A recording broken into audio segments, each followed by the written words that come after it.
Good evening বন্ধুরা, কেমন আছো? নিশ্চয়ই খুব ভালো আছো। যাক, ভালোই থাকো। তো বর্ণালী রান্নাঘর উইথ ব্লগ চ্যানেলে আমি বর্ণালী তোমাদের অনেক অনেক স্বাগত জানাচ্ছি আমার চ্যানেলে। তো গত দুদিন আসতে পারিনি। আমি ভেবেছিলাম তোমাদের সঙ্গে নববর্ষটা শেয়ার করব, কিন্তু বিশ্বাস করো একটুকু পারিনি, কারণ এত শরীর খারাপ ছিল।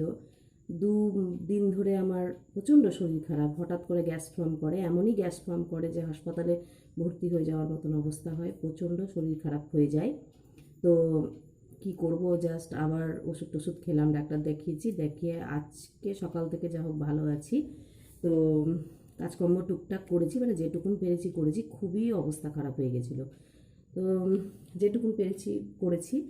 আর আমার জন্য রান্নাটা শেয়ার করব না সেটা তো কেমন দেখায়, রান্নাটা অবশ্যই শেয়ার করবো। মানে আজকে আমরা কী খেয়েছি দুপুরে সেটা অবশ্যই শেয়ার করব। আমার জন্য আমি করেছি একটা আলু পেঁপে দিয়ে একটা পাতলা করে মাছের ঝোল, জাস্ট ফোড়ন দিয়ে।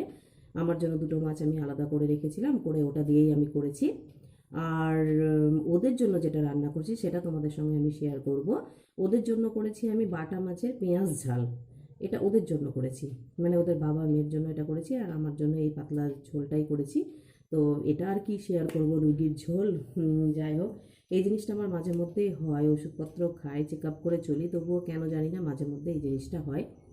তো যাই হোক, কিছু আর করার নেই, শরীরের কথা তো বলা যাবে না, যখন যার হওয়ার থাকবে সেটা হবেই, কিছু বলা যাবে না। তো আমার যেটা বলার ছিল, কিছুদিন যাবৎ দেখছি ভিউটা অনেকটা কমে গেছে, কেন বুঝতে পারছি না কেন ভিউটা কমে গেছে। আমাকে তোমাদের হঠাৎ করে কেন ভালো লাগছে না বা কি জানি না, সেটা ঠিক বলতে পারছি না। তো যাই হোক, যেটা হওয়ার হচ্ছে।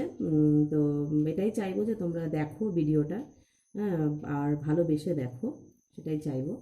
তো যাক, আজকে আর কি বলবো, আজকে রান্নাটাই তোমাদের সঙ্গে শেয়ার করছি, যেটা পেঁয়াজ ঝাল করেছি বাটা মাছের, সেটাই তোমাদের সঙ্গে আজকে শেয়ার করছি।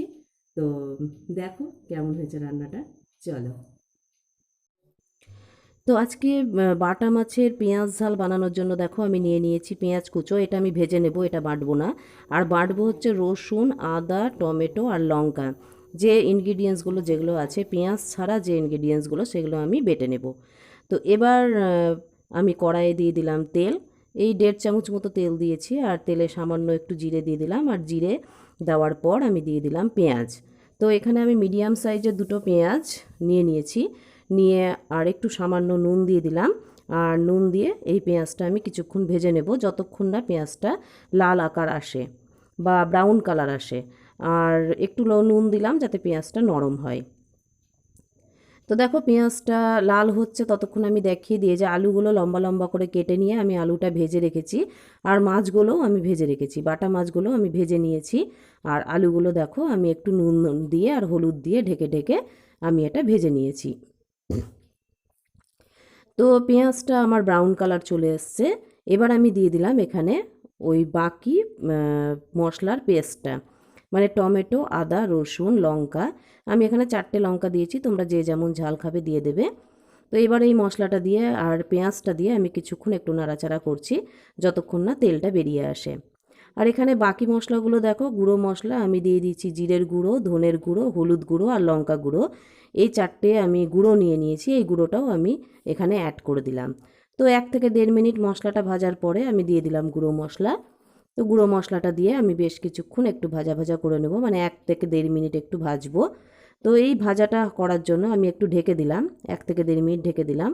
তো ঢেকে দেওয়ার পর আমি আবার 1 থেকে 1.5 মিনিট পর যখন আবার খুললাম ঢাকনাটা, তখন দেখো মশলাটা কিছুটা ভাজা হয়ে গেছে। তো আমি এখানে একটুখানি জল দিয়ে দিলাম, জল দিয়ে আবার ঢেকে দিলাম, আবার 1 থেকে 1.5 মিনিটের জন্য ঢেকে দিলাম।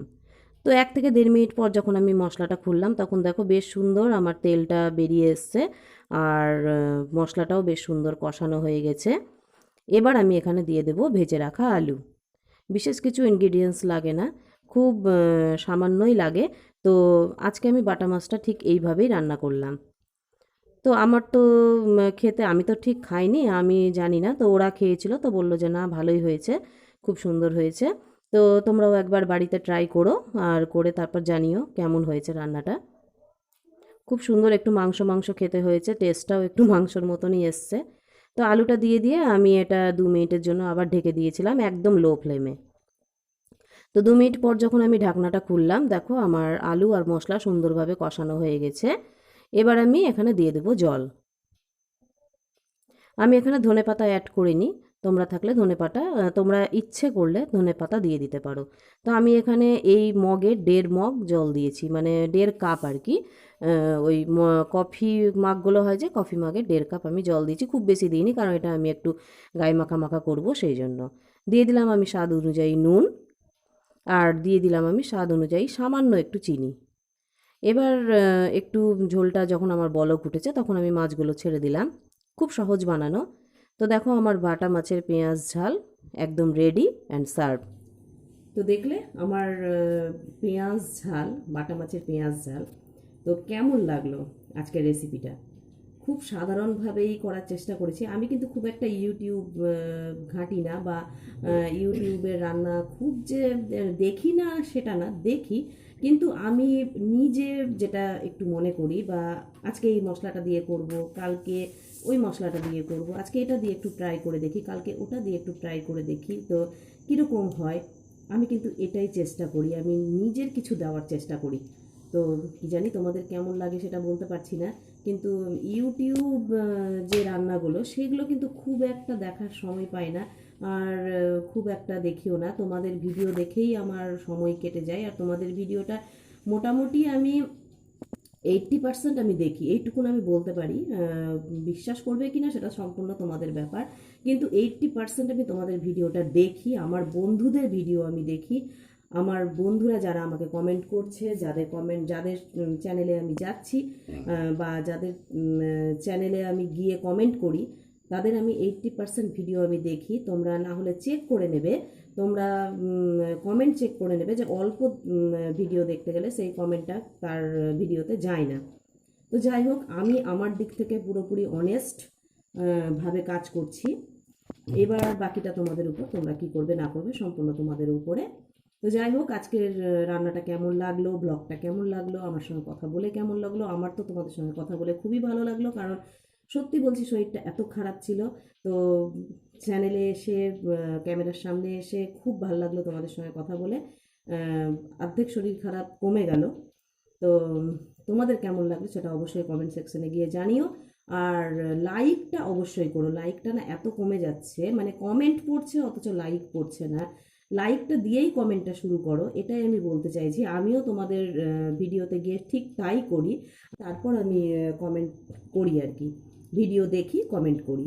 তো আমিও সেটাই চাইবো যে তোমরা লাইকটা অন্তত দাও, লাইকটা দিয়ে কমেন্ট করো। তো ব্যাস এইটুকু তোমাদের সঙ্গে বলার ছিল, এইটুকু তোমাদের সঙ্গে আলোচনা করার ছিল। আর ভিডিওটা অহেতুক আর বেশি বাড়াবো না, কারণ সত্যি সবার কাছে অনেক টাইম কম, অনেক সময় কম। সবাই অনেক কাজের মধ্যে আবার চ্যানেল খুলেছো, ভিডিও করছো, নিজেদের প্রতিভা এইভাবে চ্যানেলের মাধ্যমে দেখাচ্ছ, খুব ভালো লাগছে, খুব আনন্দ পাচ্ছি।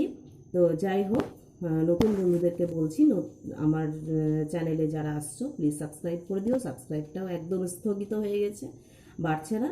তো যাই হোক, চ্যানেলটাকে গ্রো করার জন্য সাবস্ক্রাইবটা করো, আর লাইকটা অবশ্যই দিও। তো আজকের মতো এখানে ভিডিওটা শেষ করছি।